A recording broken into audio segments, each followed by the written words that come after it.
আল্লাহ তাবারক ওয়া তাআলার অগণিত শুকরিয়া যে আল্লাহ তাআলা আপনাদের সামনে আমাকে দাঁড়িয়ে কথা বলার তৌফিক দান করলেন। আলহামদুলিল্লাহ। বাংলাদেশ আমাদের প্রিয় জন্মভূমি।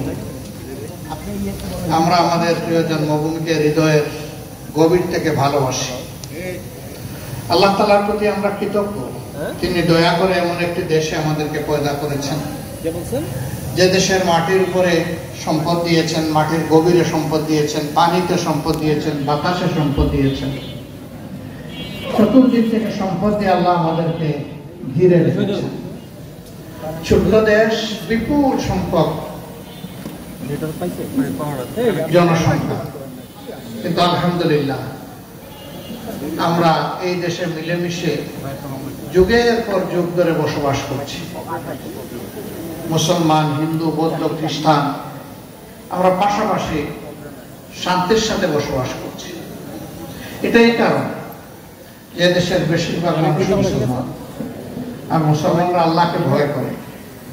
আল্লাহকে ভয় করার দাবি হচ্ছে মুসলমানরা সমস্ত মানুষকে ভালোবাসবে এবং সম্মান করে। সমাজের দুই ধরনের রাজনীতিবিদ আপনারা লক্ষ্য করবেন।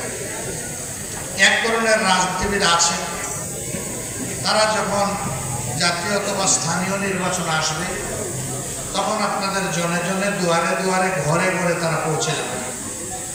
তারা অনেক সুন্দর সুন্দর কথা বলবেন, অনেক ওয়াদা প্রতিশ্রুতি দেবেন, কিন্তু তারা যদি কোনোভাবে নির্বাচনী এই বৈতরণী পার হতে পারেন এবং তাদের উদ্দেশ্য যদি সফল হয়ে যায়, তাহলে তাদের চেহারা রাতারাতি বদলে যায়। আগে যাদের কাছে গিয়ে দোয়া চেয়েছেন, ভিক্ষা চেয়েছেন, তাদের ভোট, তারা তাদেরকে ভুলে যায়। বরঞ্চ এই মানুষগুলা নিজেরা এবং তাদের আশ্রয় প্রশ্রয় একদল সন্ত্রাসী লোক তৈরি হয়ে যায়, যারা সব জায়গায় গিয়ে চাঁদার জন্য দাঁড়ায়, যারা অবৈধভাবে মানুষের সম্পদ দখল করে, যারা মানুষের উপর নানাবিধ জুলুম অত্যাচার করে, মিথ্যা মামলা দিয়ে মানুষকে কষ্ট দেয়। এই ধরনের অসংখ্য অসামাজিক কাজে এরা জড়িয়ে পড়ে।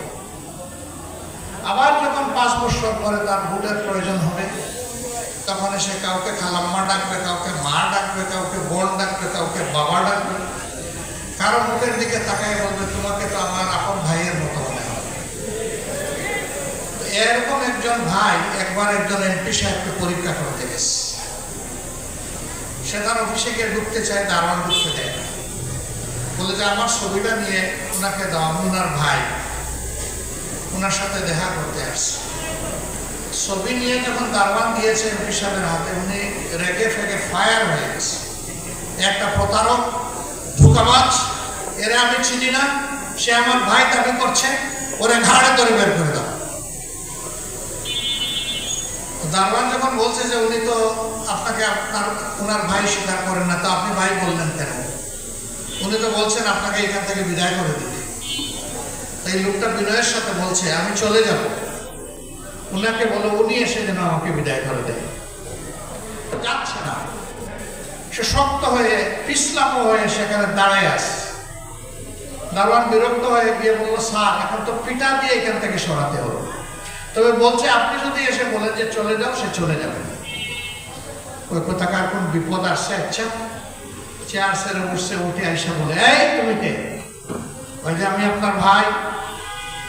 মিথ্যক, তুমি আমার ভাই হও কিভাবে? বলে যে কেন? গত ইলেকশনের আগে আপনি আমাকে বলেন নাই আমার চেহারার দিকে তাকাইয়া যে তোমাকে তো দেখতে আমার ভাইয়ের মতো লাগে?